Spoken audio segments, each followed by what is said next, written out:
Greetings from Bangladesh. This is Dr. Shahjada Selim, working as Associate Professor in the Department of Endocrinology, Bangladesh Medical University, Dhaka.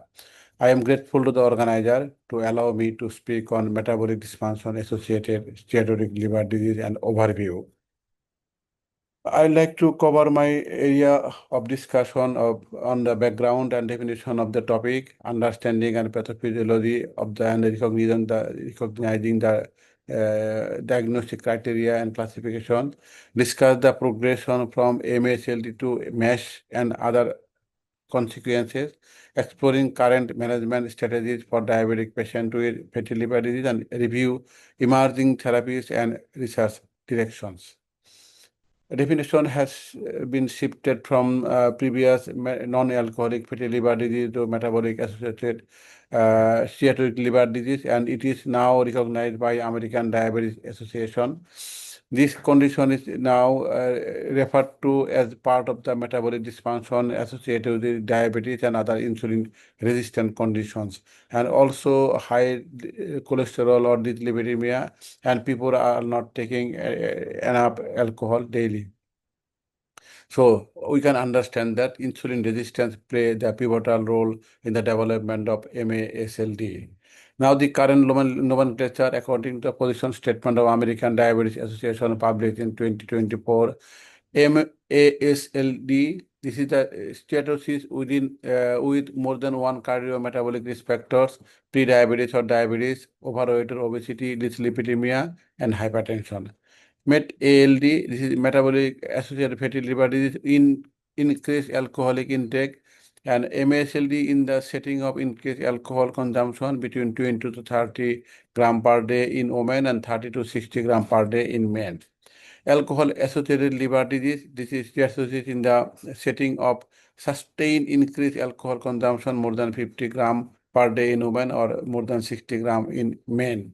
Other causes of steatotic liver disease are known causes like drug-induced hepatitis and others, all are included in this definition.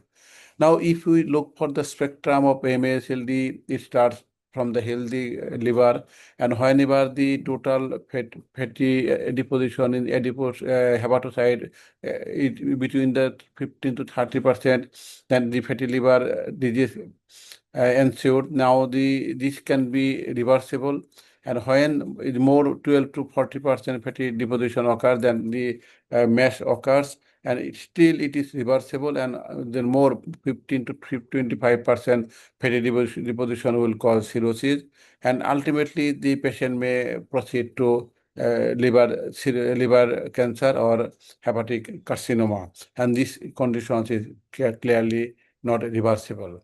Now, the global burden of metabolic dysfunction associated steatotic liver disease 2010 to 2021, we can see the prevalence globally, and it is not symmetrical in all the countries of the world. And age standardized rates for 10,000, 1 lakh population of point prevalence of MASLD were 15,018 cases, and annual incidence rate was 608.5 cases per year. The highest prevalence was recorded from Kuwait, Egypt, and Qatar. Now, the other areas who are having high prevalence rate, the beyond metabolic comorbidities, diverse genetic, environmental, and socioeconomic determinants plays role in the development of metabolic associated fatty liver disease. So, in people with type 2 diabetes, the prevalence of MHLD is higher in Eastern Europe, followed by Middle East. Most common cause of chronic liver disease worldwide, and the most common cause of end-stage liver disease requiring liver transplantation globally. Also, very importantly, we should look for that the 7% normal weight person may have fatty liver disease, and around 7.6% of the general population and 34.2% children with obesity may have fatty liver disease.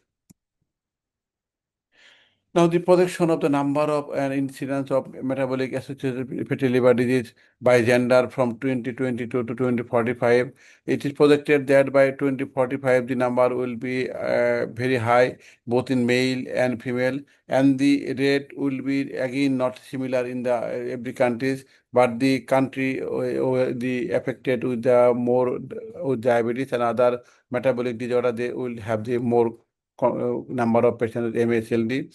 Very recently, one projection showed that a new model of assessing the MASLD from 23 to 34% US population are expected to have fatty liver disease by 2050. Now, why people are getting MASLD? The insulin resistance is the main culprit to cause MASLD, and this can be adaptive response through which hepatocytes store potentially toxic lipids as relatively inert triglycerides in the circulation. And the progression starts from the oxidative stress due to free radicals production, then directly lipotoxicity, gut-derived endotoxins also plays role, and cytokines release, and immune mediated hepatocellular injury also contribute to development of MASLD.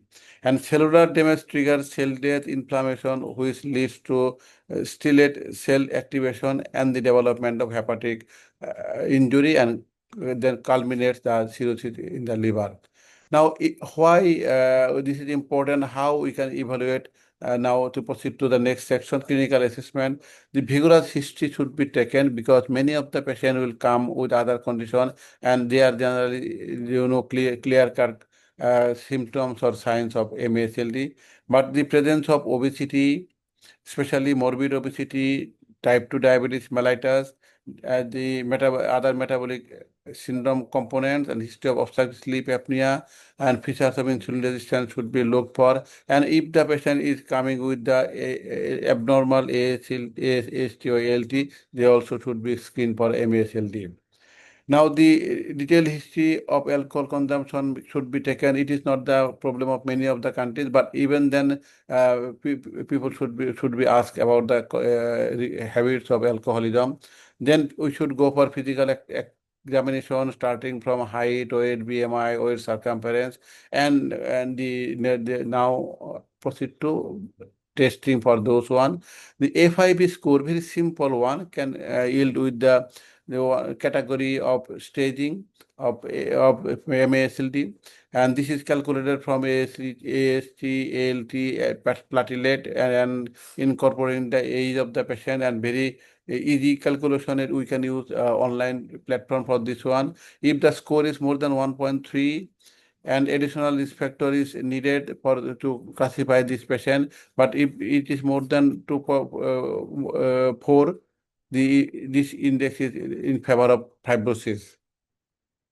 The FI score calculation can be done online. This is the method of calculating this one. Now, the one important thing is that vibration control transient elastography. Now, this is becoming very important one to diagnose MASLD, and the imaging can score depending upon the pKa, and it can stage according to F2, 3, 4. This is the level of fatty deposition. This is defined as LSM. If it is more than 8 kPa, this is stage 2. It is more than 10, stage 3. And if it is more than 15 kPa, this is stage 4. This is cirrhosis. So we can determine it very easily. And another one, the enhanced liver fibrosis, this can be done by the blood test and also incorporate the LSM. And if it is more than 9.8, it is stage 3 or 4 advanced fibrosis, and if it is more than 11.2, this is F4. This indicates cirrhosis of liver. Now, this is the algorithm given by ADA, the how we can proceed to the diagnose and go for the treatment. If the patient is having that type 2 diabetes mellitus, pre-diabetes, or obesity, then and one or more of the cardiovascular risk factor, and the A5 score is more than or equivalent to 1.3, and if the risk of cirrhosis is low, you can go for lifestyle modification or other treatment. If it is more than 1.3 A5 score, the higher risk of future cirrhosis is present. And if LSM is more than 8.0 kPa, we should go for lifestyle modification and observe the consequences. But if it is a high risk, this is the A5 score more than 2.67, we should manage aggressively patient with the lifestyle modification and pharmacotherapy. And the other test that should be done to exclude viral hepatitis, alcohol-related liver disease, autoimmune liver disease, and Wilson disease. And this is routinely we do, but we should keep in mind that this should be done vigorously. The fibroscan of liver, generally it is done in many of the settings, but in our country or developing countries, it is now becoming popular to scan for the patient for fatty liver fibrosis and the elasticity, and we can see the parameters. The liver stiffness, this is defined by KPA. This is quantification of liver fibrosis, and control attenuated parameter, the CAP. This is the quantification of liver fibrosis. Now, the patient who are usually coming to the endocrinologist or other allied subject specialist, but if the A5 score is more than 1.3 or VCTA derived LSM more than 8 KPA or an ELF score more than 8 should be considered for referral to liver specialist, gastroenterologist or hepatologist, whoever is reachable by you, and this is done for the safety of the patients. Now, liver biopsy, we can understand this is a gold standard, but it is not possible or not suitable in many of the settings, but it can yield up with the definitive diagnosis of liver fibrosis and liver cirrhosis. Now, the management approach to MASLD. Again, I am referring the metabolic dysfunction associated steatotic liver disease in people with diabetes, the need for screening and early intervention, a consensus report of the American Diabetes Association very recently published. Now, how we can proceed to manage the patient? The lifestyle modification for individuals with diabetes and MASLD, MS, this should focus in many areas, starting from diet, appropriate physical activity, and the diet should focus on reduced calorie and fat with increasing protein consumption, and the freshly prepared fruits or other vegetables, but potato should be excluded from those patients, and alcohol consumption should be reduced as much as possible, and the discipline should be established considering the lifestyle, regular activity, and regular diet pattern. And sleep is now becoming very much important for those patients, and regular monitoring should be done. An MASLT treatment algorithm for individual with pre-diabetes or diabetes, again, we can go for the same pattern, but the patient should be in the center. And depending upon the obesity level, we can go for choosing the preferred option of pharmacotherapy, GLP-1 or dual agonist, GLP-GIP can be chosen. And for those patient, other pharmacotherapy, especially sodium glucose co-transporter inhibitor did not show the clear association, but the therapies for the specific for the diabetes is have to have the beneficial impact on the MASLD, and the lifestyle modification is the most important one. Now, and the other very important component of the pharmacotherapy weighing is the semaglutide, tirzepatide. But one drug is not very much considered, but it is very important to consider for the management of the MSL is the pioglitazone. Studies show that it can be it can have a good beneficial effect on those patients.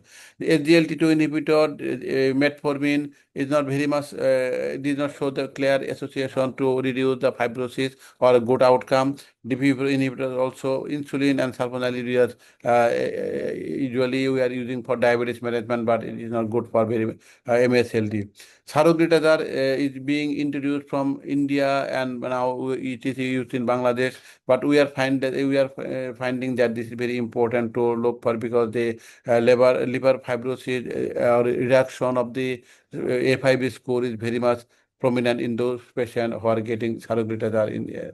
Now, one important consideration is that the interprofessional teams management and liver monitoring for the care of individual with diabetes and MSLD, the endocrinologist should be at the center, but the gastroenterologist, hepatologist, the nutritionist, the cardiologist and others should be in the same team to have the better outcome of this patient. Now, one important area of monitoring the patient, especially for long-term monitoring, there is a stringent criteria. If the patient has a low risk, we can go for once in a year. If it is high risk, very low risk, 3 times in a year. But if it has a high risk group, for 3 to 4 months, interval monitoring should be done. So at the end, I can say that they match the silent epidemic of metabolic liver disease globally, and the coexistence of metabolic associated fatty liver disease and the other metabolic dysfunction can have detrimental effects. So early recognition, appropriate management can have better outcome. I am again expressing my gratitude for Bangladesh. Thank you all.